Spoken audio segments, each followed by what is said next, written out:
Email's got a very important role to play in the customer journey, and I'm not just saying that because obviously I'm in email marketing, but basically if you think about the customer cycle, I mean, you can look at it as a funnel or cycle.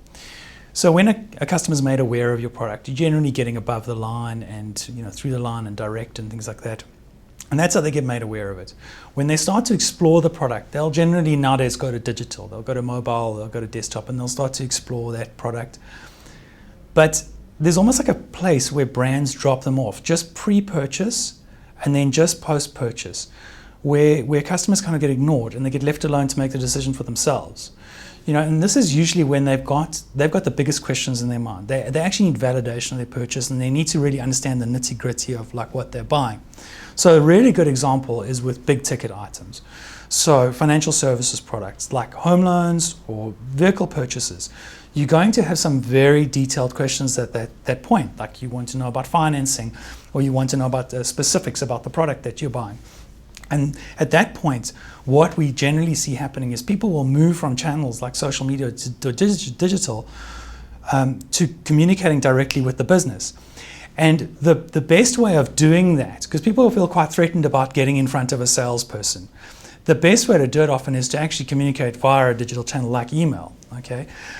And they also want it to be private, so social is not appropriate. And at that point, they start to communicate with maybe one of your consultants. But the problem is, at that point, there's a whole lot of other things that we can be doing with them. Like I say, we can be reinforcing the purchase. We can be cross-selling and upselling them. If the product's inappropriate for them, we can be downselling them to something else, okay? But how can we be sure that the person that they're emailing is doing this efficiently? I mean, your average person's dealing with like 100 emails a day. So how are they going to treat this person specially?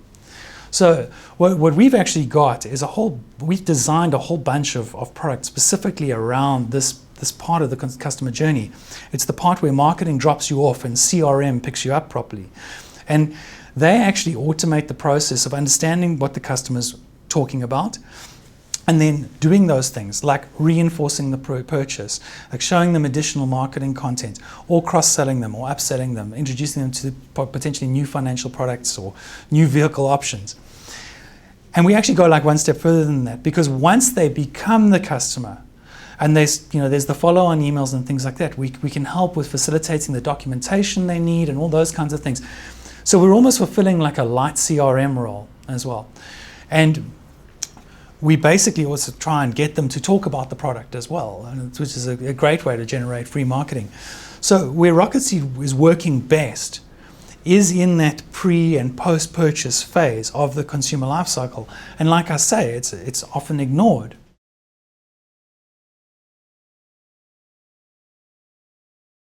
The best case scenario is actually a financial services product. Let's say someone's actually working out the finer detail of a home loan, okay? There's other products that we can be selling them, like insurance and things like that, related to that home loan. So we make them feel like a special person, okay, an individual. That's the first thing that we do. Then what we'll do is we'll subtly start to introduce things like other products that they may be interested in, like insurance and things like that, okay? So those banners will appear at the top of the email before the conversation starts, giving them other options to look at, and also giving them proof products of why the product that they're looking at is great for them. So after that phase, if they go into the consideration phase, then what we actually can help with is things like document delivery. So in financial services, with financial services solutions, there's a whole lot of documentation that has to be delivered, that has to be consistent with all the legal compliance and all kinds of things like that. So we have a centralized document solution that the person communicating with the customer can just automatically embed documents into the email, so they're getting the right documents.